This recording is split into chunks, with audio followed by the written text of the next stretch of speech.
Os eventos já foram apontados como a principal fonte de prospecção para quem faz negócios com empresas. É o que mostra a pesquisa B2B Content Marketing. Mas como aplicar isso na prática para escritórios de advocacia no Brasil? É o que a gente vai ver agora nessa entrevista com a advogada Daniela Andrade. A Daniela vai contar para a gente a experiência dela com uma estratégia de divulgação de eventos que ajudou a gerar oportunidades de negócio para o escritório. Dani, obrigada por ter topado aqui essa nossa conversa.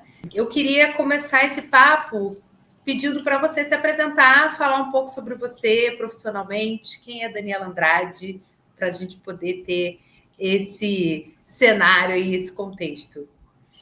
Imagina, obrigada a você por ter me convidado. É um prazer falar com vocês. Muito difícil definir quem é Daniela Andrade, né? Mas vamos... Deixa eu voltar um pouquinho atrás.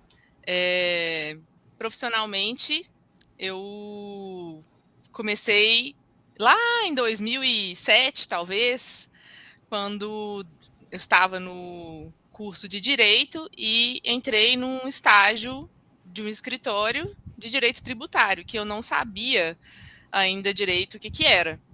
Uhum. E na época eu gostava de direito internacional, eu tinha outros interesses, assim, muito diferentes do que eu faço hoje em dia. Mas no direito tributário eu acabei me encontrando, assim, porque era algo bem desafiador, né? Era uma matéria que dependia de outros conhecimentos, além do conhecimento jurídico. Você precisa saber, ter um raciocínio lógico muito bom, isso em qualquer área do direito você precisa, mas você tem contato com números, né? Você precisa fazer planilhas, você é instigado a estudar bastante, porque são muitas normas, é muita coisa para se saber e muda muito rápido. Então, eu acabei sendo fisgada pelo direito tributário nessa época e continuei nesse escritório, inclusive depois de formada, como advogada de consultoria tributária. Mas eu não tinha largado ainda a minha vontade de trabalhar com questões internacionais, né? Então eu falei, bom, se eu quero trabalhar com internacional, tributação internacional, eu vou precisar ir para São Paulo, porque as principais empresas que vêm de fora investir no Brasil estão lá. Exato. Então eu comecei a procurar jeitos de ir para São Paulo. Então primeiro eu tentei um mestrado na USP, eu passei nas primeiras fases, mas não fui selecionada na fase de seleção de orientadores. Aí eu falei, bom, posso continuar tentando mestrado depois, então vou começar a me aplicar para vagas mesmo. E aí eu pedi demissão no escritório onde eu estava, antes mesmo de achar alguma oportunidade em São Paulo, porque eu queria me dedicar aí e tal. E comecei a ir para São Paulo para fazer algumas entrevistas. E em uma delas, quem me entrevistou foi um mineiro de Belo Horizonte, que... É isso que eu ia dizer, ir para São Paulo porque você está em Minas, né? Você é mineiro. Exatamente. Não sei que se não tenha dado para reparar. Exato. Não que o meu sotaque já não tenha entregado no primeiro oi, mas eu sou mineira de Belo Horizonte e um mineiro me entrevistou, já morava em São Paulo, ele tinha estudado na mesma faculdade que eu, ele conhecia as pessoas que eu conhecia, então ele gostou muito do meu perfil e ele acabou me contratando e eu fui para São Paulo, lá em 2011. E aí começou minha história com direito tributário internacional também, né? Mas não apenas, porque esse escritório tinha um foco voltado exclusivamente para empresas alemãs que vinham para o Brasil. Era o German Desk. E logo depois que eu entrei, esse German Desk se separou do escritório e transformou-se no Rothman Advogados, que é o escritório onde eu estou hoje em dia, mas atualmente ele se chama Sperling Advogados. Já na terceira placa. Já na terceira placa. E sempre atuei na consultoria tributária, então auxiliando empresas de médio e grande porte a fazer seus investimentos no Brasil. No meio dessa trajetória eu tive um hiato, assim, que eu voltei para Belo Horizonte, mas eu acabei voltando para São Paulo, então quase como se eu tivesse passado toda a minha vida com esse escritório, né, com as pessoas com que eu trabalho hoje em dia.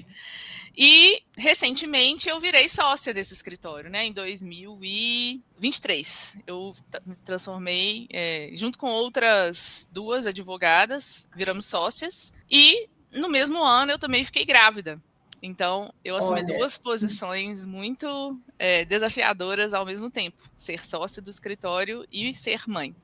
É claro que ser mãe é algo que eu não tenho opção, é inexorável, eu tive que parar um pouco o foco na minha carreira para exercer esse outro papel extremamente importante. A gente tem que performar sim ou sim, né? Exatamente. Mas, obviamente, eu continuei atuando no escritório, tive uma licença de 4 meses, mas eu não conseguia focar no meu principal papel de sócia, que é trazer clientes para o escritório, né? Então, eu comecei a conseguir fazer isso mesmo no início desse ano, porque o primeiro ano da minha filha também foi muito desafiador, eu ainda estava me adaptando a esse novo papel de mãe. E o papel de sócia começou a ser... comecei a assumir ele agora no início desse ano, de 2025. Então, eu sou essa pessoa, Daniela Andrade, mãe de Sara, advogada tributarista da consultoria tributária, que gosta de tributação internacional, mas muito de tributação indireta também. No final das contas, eu faço de tudo, porque o escritório tem uma estrutura mais enxuta, então o que vem a gente faz. E hoje o meu desafio é esse: trazer novos clientes, construir a minha própria carteira de clientes.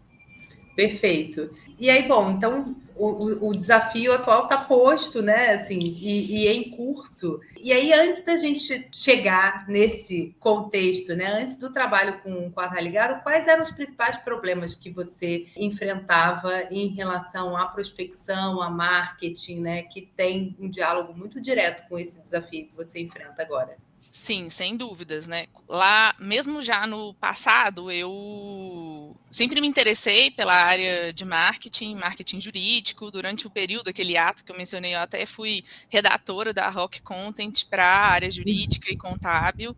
Acho que o maior desafio que eu tinha era, primeiro, entender como captar, considerando todas as dificuldades e entraves que a gente tem por conta das limitações do Código de Ética da OAB, e como aplicar aquele conhecimento que eu estava adquirindo do marketing no dia a dia, porque uma coisa é você estudar, outra coisa é você aplicar. Então, eu estava sabendo bastante na teoria, mas eu não conseguia colocar na prática o que eu estava estudando. E a gente, não só para mim, né, para o escritório, eu sempre fiz parte do comitê de marketing do escritório para ajudar nas iniciativas e tal. Passamos por algumas agências, mas acabou que nosso foco ficava muito no branding e pouco no marketing de atração, né? E essa era a nossa maior dificuldade: conseguir aplicar o marketing dentro das linhas da OAB, dentro do que é possível, e ser eficiente, né? Sem transitar de modo meio barata tonta, assim, era a sensação que eu tinha. Bacana. E aí, bom, seguindo, né, nessa trajetória, eu queria que você contasse um pouco como foi que você conheceu a Tá Ligado, né, e por que, enfim, dentro desse contexto e diante desses desafios, você e o escritório, né, vocês optaram por aderir a essa parceria com a gente aqui, que a gente tem muito orgulho, muita honra de contribuir. Bom, eu te conheci, né? Começou com você, quando a gente estava no meio dos estudos que eu fiz sobre marketing. A gente sempre foi associado da B2L, e a B2L ofereceu para os escritórios associados um mini curso, né, uma mentoria sobre LinkedIn.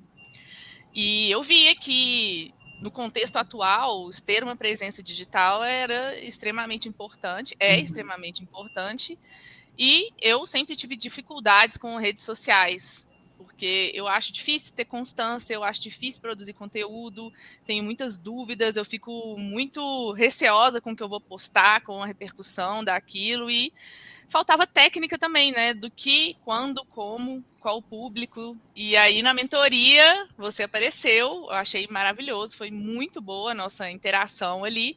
Mas naquela época a gente já tinha uma agência, né? E a gente ainda não estava procurando uma nova agência. Até que a gente resolveu fazer uma mudança. Você veio à tona, né? Até o Márcio Sperling, que é o Sperling, do Sperling Advogados, também te conheceu em outra oportunidade. E ele veio me falar de você, eu falei, poxa, eu conheço a Maria Ellen já foi que minha legal. mentora de LinkedIn. Então, a gente trouxe o nome da Tá Ligado para a mesa para tê-los como apoio no nosso marketing, tanto da parte de brand, mas principalmente a questão estratégica, que eu acho que era a nossa maior defasagem em termos de marketing.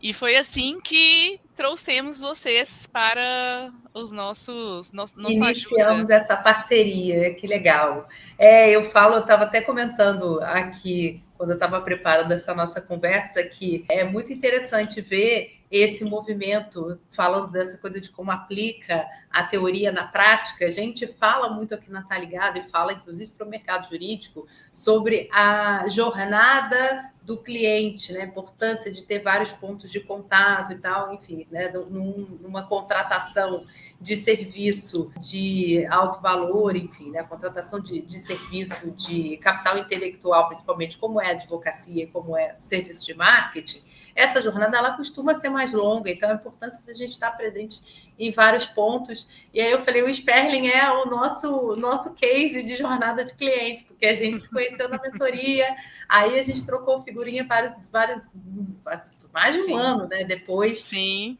E aí o Márcio estava no evento que a gente participou, depois a gente fez uma conversa com ele, e ainda assim, dessa conversa com o Márcio, ainda levou quase outro ano para a gente poder iniciar essa parceria, e que bom, né? Então tem o lado técnico, que é a jornada do cliente, e tem o lado do tinha que acontecer também. Sim. Exatamente. Talvez a gente também não estivesse preparado para ter você com a gente ainda. A gente estava muito bagunçado e foi bom ter juntar vocês numa situação em que a gente já tinha uma organização melhor interna com relação ao marketing. Bacana. Mas até isso, né? Isso que você está trazendo faz parte, inclusive, dessa ideia, né? Esse conceito de jornada do cliente. Porque muitas vezes, a topo, meio, fundo de funil, o cliente está ali no meio do caminho falando, eu quero, mas ainda não está na hora. Eu quero, mas eu preciso arrumar alguma coisa aqui antes, né? Então, aconteceu com a gente, mas acontece muitas vezes quando é o cliente do escritório, o cliente do mercado jurídico, que também fica um tempão considerando essa contratação, e a importância da gente manter sempre esses pontos de contato, né? Então, fico feliz de ver a coisa na prática. E aí, bom, para voltar a falar de como é que a gente aplica a teoria na prática, eu queria que você contasse um pouco quais foram os principais desafios dessa implementação, né? Você falou desse olhar estratégico que a Tá Ligado tem trazido, né? E também como é que a gente tem evoluído em trazer esses conceitos e toda essa estratégia para a prática, né? Para a vida real, aí, diante de todos os desafios da rotina e do dia a dia que o mercado jurídico enfrenta cotidianamente.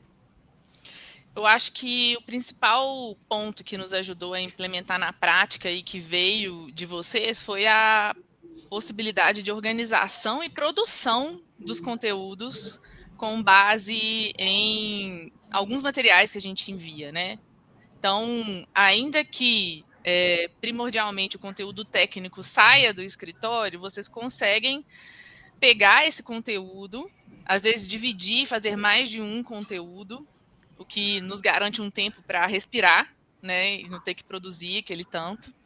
E fazer isso de uma forma que retirou um pouco de nós esse papel e passamos a ser mais revisores, né? Isso nos ajudou a conseguir fazer com que a coisa fluísse e a gente não perdesse constância.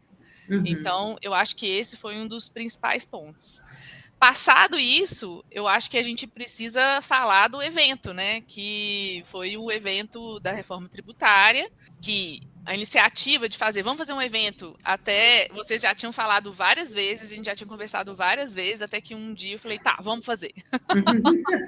E aí a gente chamou vocês nos ajudaram a estruturar todo o período de construção, né, de autoridade para chegar no momento auge de inscrição do evento.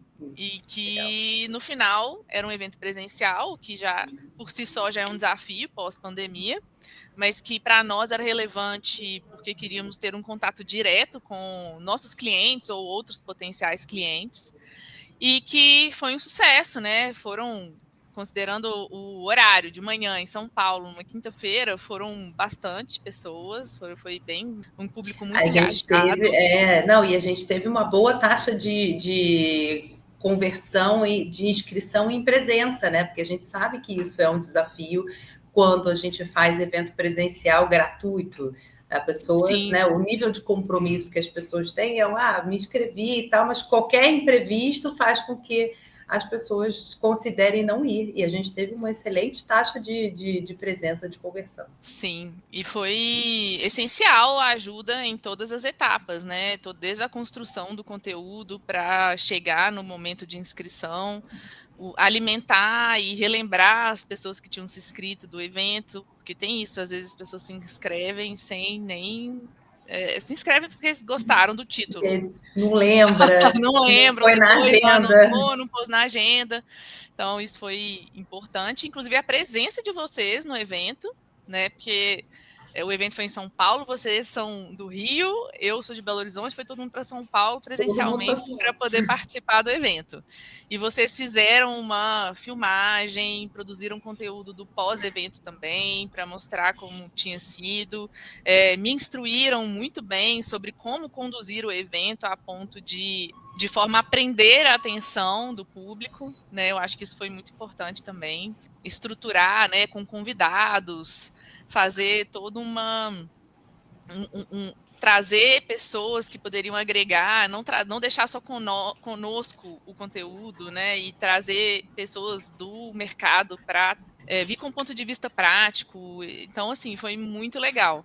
E o evento ele estava inserido num contexto de produtos que nós criamos para a reforma tributária, né? Uhum. E a gente oferece esses produtos já desde meados de 2025 e a gente estava tendo dificuldade de fechar contratos, né? Muitas pessoas já tinham pedido e tal, mas depois do evento os nossos clientes, né, que é muito mais fácil vender para os nossos próprios clientes, né? Que estavam interessados, mas sem o senso de urgência, fecharam depois, né? Então, isso foi depois do evento, eles falaram, nossa, preciso olhar para isso. Deixa eu fechar esse contrato aqui. Então, foi positivo, né? Não foi só em função do sucesso da presença, né? A gente teve um retorno financeiro efetivo depois. E para isso que serve, né? Essa é a nossa crença, exatamente. Assim, que a gente conversa com vocês desde o dia 1, e o que a gente prega muito é que o marketing ele tem que ser uma ferramenta para impulsionar a prospecção. E essa metodologia que você descreveu aí, muito, muito feliz de você se apropriar, né, de toda essa etapa, porque é sinal de que a gente está conseguindo trazer, de fato, um senso prático, né, e de aplicabilidade das coisas que a gente conversa no dia a dia, na teoria. E aí eu dizer que o evento ele tem esse papel de acelerar de fato, né? Então, fazer com que a pessoa que está nesse movimento, não sei se vou, não sei se não vou, dar esse próximo passo. E aí, né, contrato com quem já é cliente, com cliente novo, né? Continua sendo contrato. Exatamente. Que bom, e a gente fica muito, muito feliz mesmo de ouvir esse relato e saber que os resultados estão acontecendo. E aí, Dani, eu queria entender, assim, voltar um passinho para... Você comentou que a gente conseguiu trazer para vocês esse apoio da produção do conteúdo e dar essa consistência, essa cadência que é fundamental para presença digital, né? Enfim, e para toda a estratégia de marketing que a gente aplique. E aí eu queria entender por que isso era um desafio para vocês antes da gente conseguir trazer esse ritmo. A constância. Esse sempre foi o nosso maior desafio. A constância e o que produzir, porque, claro, no ritmo do dia a dia do advogado, nós temos muitas tarefas, o que acaba fazendo com que tarefas administrativas, por exemplo, criar conteúdo para povoar o nosso site, fiquem sendo postergadas, né? A gente vai fazer primeiro o que o cliente quer. Claro. Então, primeiro isso. E segundo, conversar com outros advogados e não com o nosso público-alvo. Eu acho que Assim, eu não vou dizer que todo mundo do escritório já consegue fazer isso de forma natural, mas vocês conseguem minimamente nos ajudar com a transformação do nosso juridiquês para termos que de fato comunicam com quem a gente quer falar. Isso é algo que é muito difícil, porque no mundo jurídico a gente é ensinado na faculdade a ser extremamente técnico. É um linguajar que não está na boca do povo. E não está na boca dos empresários. Eles querem saber números, eles querem saber fluxo de caixa, margem. É isso que eles querem saber, né? Principalmente quando a gente está falando de tributação. Então, é isso que gera, de fato, um engajamento e que chama a atenção do nosso público. Então, isso eu acho que também veio como um ponto importante de vocês para nós.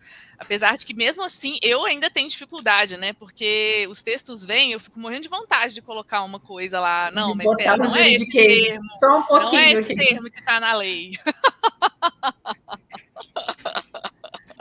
Eu preciso ser técnica, a minha cabeça é assim. Aí eu tenho que ficar lutando contra esse meu lado e falar, eu não estou escrevendo para os meus colegas, eu estou escrevendo para o meu cliente. Muito bem. É isso. E às vezes, assim, não é nem que o advogado não domine ou não tenha hábito até de lidar com essa linguagem. É que é isso que você falou, né? Na hora que vira a chavinha de produzir conteúdo, é muito mais natural para vocês e confortável ir para um lugar seguro de usar a técnica jurídica, né? A linguagem mais jurídica. E aí isso conversa muito com aquilo que você falou, né? Essa insegurança de saber, será que isso, né, vai ficar bom? Como é que as pessoas vão receber isso, né? Minha imagem e tudo mais. E aí é mais seguro você partir para esse juridiquês do que se aventurar numa linguagem talvez mais de negócio, mais corporativa e tal. E, enfim, a gente acaba já muitos anos lidando com B2B, a gente vai flutuando talvez mais fácil, mas é importante isso reverberar em vocês dessa forma, né? Reverberar no escritório desse jeito, de não, estou entendendo que a gente não escreveria assim, mas é por isso que é a agência que está fazendo e não só.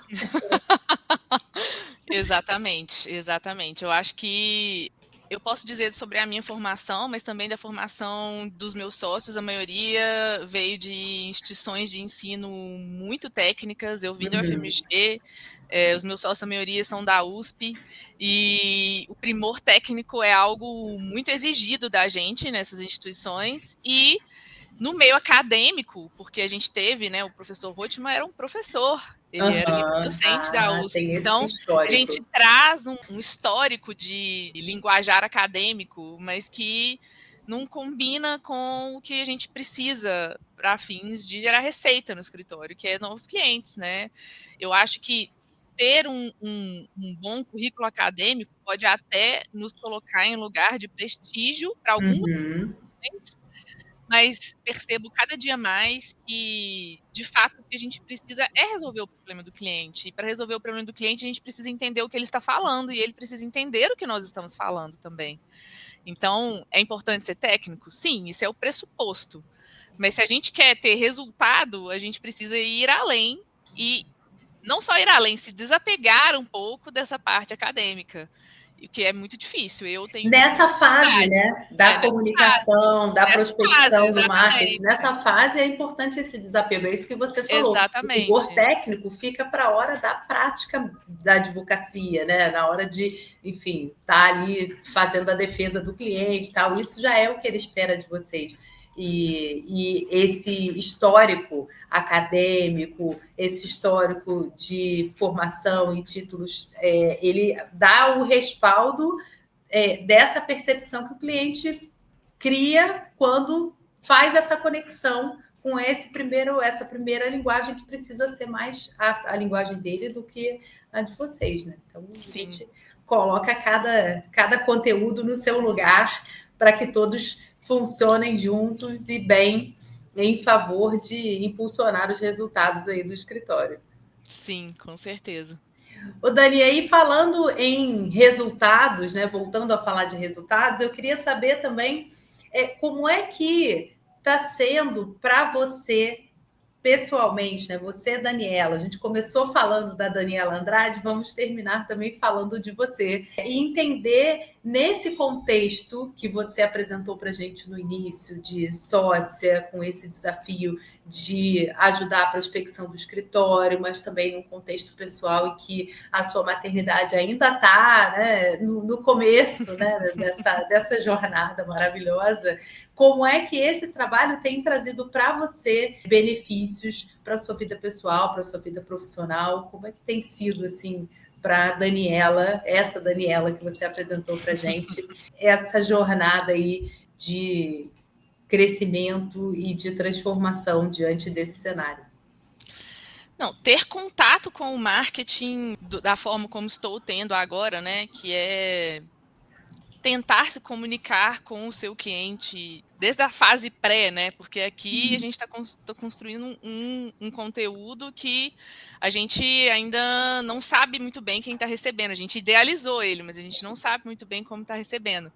Isso já me ajudou muito a... Vou colocar assim, como colocar os pingos nos is, né? Porque é dar a devida conotação na linguagem, na forma de agir, para aquele determinado momento, no sentido de que eu tenho que fazer até aquele determinado limite. Então, quando a gente falou, por exemplo, conversei muito com você e com o Rafael sobre funil de venda, né? Topo de funil, meio de funil e fundo de funil. Eu preciso comunicar de acordo com o público e onde ele está nesse funil. E isso traz, assim, uma reviravolta no modo de pensar, porque a minha tendência é sempre ser extremamente detalhista em tudo. E eu estou precisando aprender a ser mais generalista em algumas... Na minha forma de comunicar. Né? E isso, eu trago para minha vida pessoal também, porque eu tendo a ser super minuciosa em tudo que eu faço. E tem horas que eu tenho que falar, não, calma. A minha filha não precisa seguir o livro de alimentação ao pé da letra. Eu posso fazer o que é possível, porque ela está aqui, ó, no topo de funil ainda. Eu faço isso também, vou confessar. Não estou dizendo que é fácil, porque a minha natureza é ser muito detalhista e técnica, mas eu estou cada dia mais me aproximando dessa posição que é mais leve, né? É uma posição mais leve, porque você vai se desprendendo dessas amarras técnicas, e eu que gosto de ser muito detalhista... E da necessidade de fazer tudo certo, daquele jeitinho, né? Você sabe que exatamente. Não é que não esteja fazendo certo, mas você consegue entender que talvez você pegue uma situação que é complexa e divida ela em etapas, né? E exatamente. Vai facilitando. Exatamente. Então, e lidar com isso de uma forma mais natural, sem eu precisar brigar tanto internamente. Então, isso gera bastante... Só essa parte do contato com o marketing já foi interessante, assim, trazendo para a minha vida pessoal os ensinamentos. E para a vida profissional, eu acho que é bem direto, né? É a construção da minha autoridade, porque, afinal de contas, os ensinamentos que vocês trazem, a gente não aplica só no perfil do LinkedIn do escritório ou no site do escritório, a gente traz para as nossas próprias redes sociais a construção da nossa autoridade dentro do que a gente vai conversando na linha do que é aplicável para o escritório. E nós estamos falando de serviço, né? De um serviço intelectual de alto valor agregado e que esse valor precisa ser percebido. E para ele ser percebido, você tem que ser percebida como uma pessoa de valor e que tem capacidade de entregar o que você está dizendo. Então, essa construção dessa autoridade que veio como ensinamento, eu trouxe para a minha vida pessoal. Maravilha. E aí, do lado, pensando profissionalmente, né? Que legal, Dani, muito bom ouvir isso. A gente vê como é que as coisas se conectam e a gente realmente, assim, quando se apropria desse conhecimento, a gente consegue diluir ele em várias fases, né? Usa gatilho mental com o filho, a gente Nossa, esse eu não apliquei ainda, Mariela. Aproveita, que é bom. A gente usa, ajuda bastante. Vai chegar, a sua tá o quê? Com 2? Ela faz 2 em dezembro. Então, a gente precisa conversar sobre gatilho mental. Dani, eu queria te fazer mais uma pergunta nessa linha, porque você falou que virou sócia recentemente, né? Você e outras duas antes advogadas, agora sócia. E uma coisa que você confessou para nós quando a gente estava ajudando, enfim, fazendo esse planejamento do evento, é que esse era um tema que sempre rondava as mesas de reuniões do escritório, mas faltava alguém para dar esse primeiro passo. E aí veio a Daniela Andrade, recém-sócia, mulher, né, que a gente sabe que, enfim, no meio ainda muito, muito masculino, assumiu esse bastão e falou, então vou eu dar esse primeiro passo. E, enfim, queria que você compartilhasse com a gente como é que foi esse desafio e agora que a gente, né, já está colhendo os bons frutos e os resultados disso, como é que isso também influenciou na sua percepção dentro do próprio escritório, enfim, né? E para essa posição de sócia que você está ocupando com cada vez mais presença aí dentro do externo. Foi muito bom, né? O resultado foi, inclusive, dito para mim que os sócios, eles participam semestralmente de devolutivas, né? A gente conversa sobre as metas que a gente tem, que são metas anuais, e as metas são bem agressivas. Então, no nosso checkpoint do meio do ano, que aconteceu logo depois do evento, na verdade, eles disseram para mim, olha, eu não vejo ninguém mais no escritório se esforçando tanto para a captação quanto você. Então, mesmo não olhando para os resultados numéricos, né, de resultado financeiro, o esforço foi percebido, né, e isso foi extremamente importante para que me olhassem como uma sócia que está carregando o escritório para frente, né, está ajudando ali o pessoal a levar o nosso projeto adiante, porque são várias pessoas unidas em prol de um fim. E eu não estou ali só como coadjuvante, né? E assumir esse papel junto com a maternidade, pessoalmente, para mim foi muito difícil. Então, assumir isso e, tipo, não, vamos fazer um evento então, mesmo cheia de inseguranças e, nossa, eu vou dar conta, né? Eu moro em BH, minha filha está aqui, eu vou para São Paulo fazer o evento lá, eu vou uma vez por mês e faz conteúdo, faz isso, faz aquilo, e essa foi uma das frentes, né? O evento, ele trouxe bastante visibilidade para isso, mas a gente fez várias coisas, não só o evento. Eu digo porque eu conto com a minha equipe também, né? Eu não sou uma pessoa sozinha. Então, Arthur, que é tipo, meu braço direito, a gente está sempre fazendo muitas iniciativas para a captação, e isso tem sido percebido. E eu acho que me ajuda a me impor, né? Me impor mesmo como sócia dentro do escritório e que as pessoas me percebam como tal. Então foi ótimo. Que bom. Dani, muito obrigada. Foi, assim, inspirador, né? Por mais que a gente já converse sobre pedaços desse bate-papo aqui no dia a dia.